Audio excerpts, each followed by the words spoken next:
Right, and that leads us into a topic that we could talk about now called text opt-ins. Okay, So got it. a text opt-in is basically when you get people to opt in based on a text message as far as a form of marketing. You basically have a direct line of communication with the people who will buy from you. So Right. think about what it is you're trying to get to your audience. Maybe you're trying to sell them a product. Maybe you're trying to get them to opt in to follow you, to subscribe to your newsletter, to follow your social media page. It doesn't have to be a traditional sale. It could be just more getting them invited in your community. But you do that by sending them a message via text that at the end of that message, there's a call to action for them to do something. That's what we call a text opt-in. Have you Right. used this before, right? Oh, I definitely have. I get those a lot. And those, and again, for me, those are super exciting because it's something that I'm interested in and something that I have elected. As you say, opt-in is the best way to name a text opt-in, right? Right. Is someone says, I'm definitely interested. So I can see how that value, the exchange of that transactional value is so much higher, right? Because you have Mhm. that implicit agreement to say, yes, I want this. I get Right. it. And that's one of the beauties of a text opt-in is once somebody opts in to receive text from you, you're basically giving them permission to communicate with you on a regular basis. So you're not spamming them. You're not sending out a blanket email to a marketing list. You're sending it out to people that have opted in. Now, a lot of us can opt out of emails and we can also opt out of text, but we're a lot less likely to opt out of text than we are emails. It's one of those, again, psychological things where emails clutter up our inbox and it drives us crazy. But with text, if we get something we don't like, we don't have that same mental block towards like, oh, I'm getting spammed. If somebody overdoes it, like if you're getting a text opt-in from a text message from somebody 3 or 4 times a day, that's overdoing it, and they're probably going to opt out, right? Yeah, sure, sure. But this is just how it works. There's definitely some do's and don'ts about text opt-ins as well. I've found that in my experience having done text opt-ins, and I've been using this for a couple years now, and it's been very successful. Um, I find that some of the things you want to do is figure out, your audience. Who are you wanting to engage via text? When you think about who you might want to engage via text, who's in your audience that you would want to be able to communicate with via text? Right. I mean, who So do you? yeah, so that always, and I guess we can devote an entire episode to that at some, later point, but it's about crafting your message, right? So Mhm, that the receiver who is most likely to be interested will say, yes, I mhm, want to opt in. I want that engagement. definitely. Get it? And I think that when you do that, you're trying to be able to find a way to craft a message that doesn't be too pushy, and it has to be very succinct. So it's a challenge because one of the challenges to text opt-ins is that when you send text messages, generally you have a set limit of how much text you can send for a certain charge.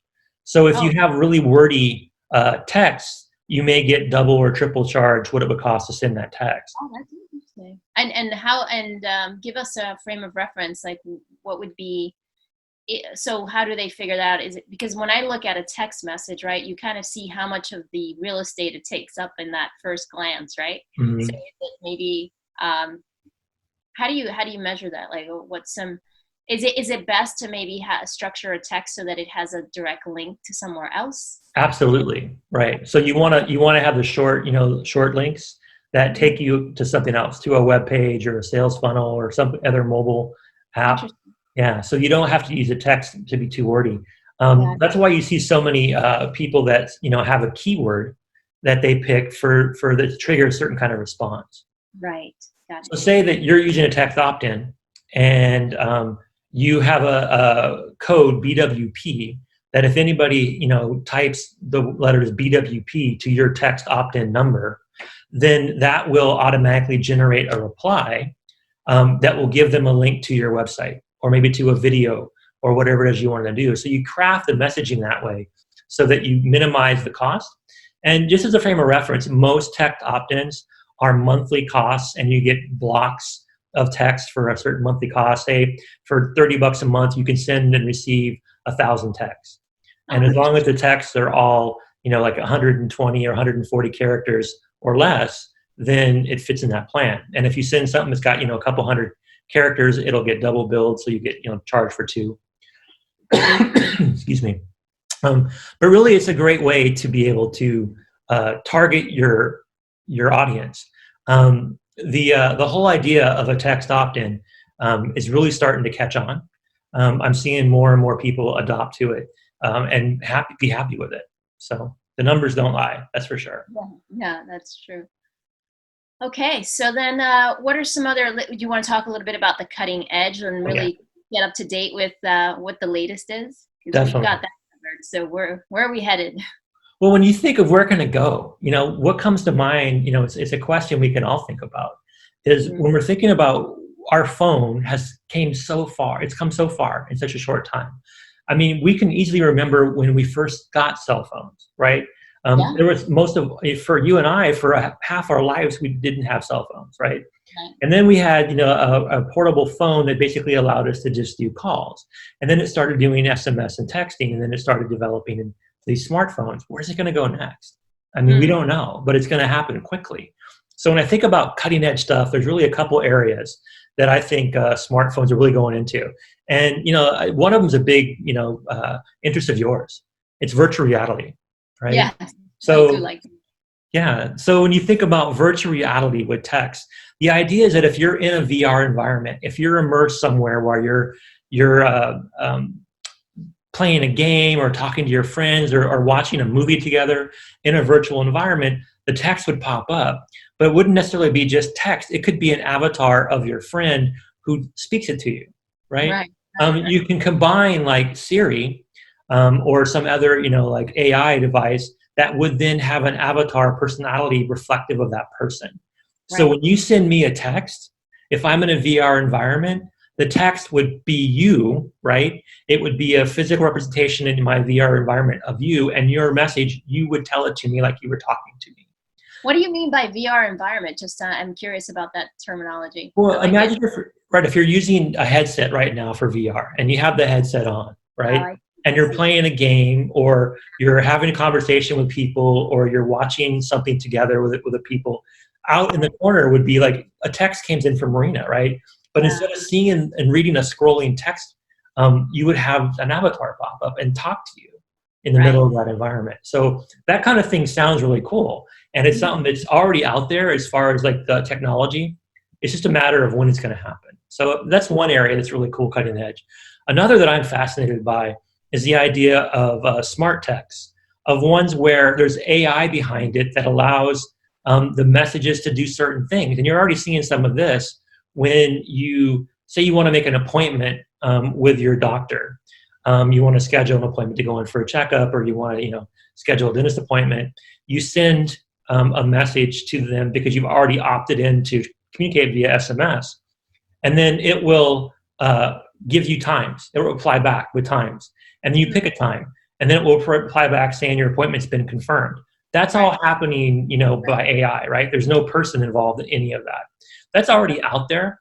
But for people that are trying to figure out how to use SMS marketing, that's a whole new area to really get into. It's like we're starting to see big companies really put AI into text. But for every company, every person out there trying to publish a book or tell their story, they're going to have to figure this out as well because that's where things are going. I love that. And yeah, and talking about the different platforms or types of content, I mean, can you imagine how rich the content can be? I mean, right now we have blogs, we have articles, we have essays, but what if we can make the accompanied images come to life, or Right. that can be super, And super these are motivating. all things that are being explored right now. It's, you just Google like, the future of SMS, or like what will text look like in 5 years. You're going to see dozens of really cool ideas that people are working on. So I'm excited about it because I love technology, Yeah, and I love the way we're using it to be able to communicate better, but not just on interpersonal communication between friends level, but how we can actually grow our business, how we can actually get our message out to our audience in a much more engaging way. The idea of doing, mass marketing via email, even doing, like taking a message and sending it out to everybody and hoping they get it, whether it be a video or, a blog or whatever. Those are really kind of old fashioned. And the cutting edge out there is going to be things where it's one-to-one engagement. And SMS is designed to be one-to-one, right? So that's where it works best. So we'll I see where it takes us. No, no, I absolutely agree with you. I think, and it's a welcome change, when you even go as far back as when you had to drive on the highway and see, and you still do sometimes see those random ads. Those are so hit or miss, right? And we have continued to evolve on that. Like you're saying, the one-on-one, there's nothing more effective than Hmm. getting the right one person to receive that message. So let's talk about some ways to take action. I think, given what you've talked about today or you've shared with us, it sounds to me like we begin where we begin with all types of approaches, right? Which is we start with the same questions. Who are we trying to reach? What are we trying to market? What are we Hmm. trying? How are we actually? And I think on this podcast and in our joint mission with the Content Billionaires, what we're really trying to help our followers and our listeners tap into is how are we really going to make impact, right? How are we going to influence and make the world a better place? How are we making our contribution? So let's talk about some ways to take action. Sure. So the first is to decide what your message is, like you mentioned, right? So um, given the fact that you're going to be sending out a message to probably a broad audience, but you want to feel personal, is what are you trying to do in those engagements, right? So are you trying to get them to purchase something, to like something, to follow something, to join something, and really think about that experience. And then the biggest challenge we talked about before is making it really small, a short, simple message, right? Um, Being able to do that is super important. And if you can do that, then you're going to be able to actually figure out the next step, which is how do I do it, right? So there's the nuts and bolts and how to actually take action. And really, depending on how many you want to send, you can start thinking about pricing models.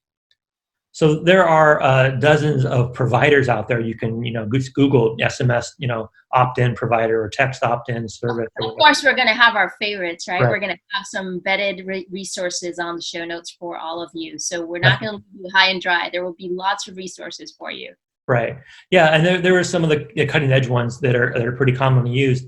They basically can allow you to tailor a package that gives you what you're looking for. So if you're going to do a lot of these, if you're going to send out, hundreds a day, then they'll have a bulk rate for you or a package. And there's other ones that if you're going to be doing just a few a day, maybe a couple dozen, trying to keep engaged with certain people in your audience or certain customers, you can tailor that as well. So this is the kind of thing is you want to think about what is your message, right? You want to think about how to tailor that message to your audience, and then you want to figure out the best provider to allow you to send these out on a regular basis. And the cool thing about all the SMS tools that I've used and come across is they all provide you information you can use in your marketing. They give you data on what's being opened and what's not. It tells you, like what are more successful ways that you can market. So you start seeing patterns and trends that you can use to fine tune what you do. So it's a very data driven environment, which for me is awesome, right? That's the So happy place, I yeah, know. exactly. It brings me to my happy place. So if you're a content billionaire looking to get out there and do something with SMS, it's a wide open area. But we definitely, I think, have some ideas on how to help people get there. So if someone's ready to take action with SMS, as you mentioned, in our show notes, there'll be some guides to Yeah, I nominate you to put together some kind of a short, webinar or something, because I do feel that what we did today was kind of lay the groundwork and let people know what's available and what the opportunities are. But I do think some of our listeners might have some questions. I know I do as a absolutely. non-data person. So for example, maybe we can present something on, well, how do we structure that message so that it is effective? Are you up for that challenge? Of course, definitely. Yeah. You're So yeah. great at it. I think we should definitely follow up with a bit more. Okay. But thank you for sharing all of this today. I'm inspired to try Good. and give it a go. So with that said, where do we go now? I guess what we're talking about is just hoping that everyone got some good food for thought, some ideas about how they can better reach their market more effectively with SMS. And any more closing thoughts on your end, Dan? This is a saying I've been saying this saying for a while. Is that if you're not going mobile right now, you're definitely a dinosaur. You have to do this, right? This is not a choice. If you want to be successful, going forward, you gotta put this front and center ahead of any other kind of marketing, ahead of emails or writing things out in a blog or even video, vlogging. SMS should be the pinnacle of your marketing strategy. Dan, you've got my vote. I'm going to follow your lead on that one. Awesome. All right. Thanks so much, everyone, for tuning in. And thank you, Dan, for all the great content. My pleasure. Until next All right, time. take care, everyone.